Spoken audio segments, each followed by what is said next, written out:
இது வந்துட்டு டெய்லியுமே வந்துட்டு சாப்பிட்டுட்டு 1/2 மணி நேரம் கழித்து தூங்கும்போது குடிக்கிறது. இதில் என்னென்ன இருக்குன்னு சொல்லி பார்த்தீங்கன்னா, கருஞ்சீரகம், சீரகம், அதுக்கப்புறம் வந்துட்டு சுக்கு.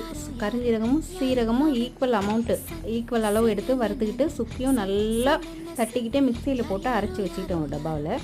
அதுக்கப்புறம் வந்து இந்த பொடியை ஒரு 1/4 ஸ்பூன் எடுத்து போட்டு ஒரு 10 நிமிஷம் கழிச்சு அப்படியே மூடி வச்சுட்டு, சூடு வந்து கொதிக்க வைக்க தேவையில்லை, அதை வடிகட்டி டெய்லியுமே குடிக்கலாம். ரொம்ப ரொம்ப நல்லாயிருக்கும்.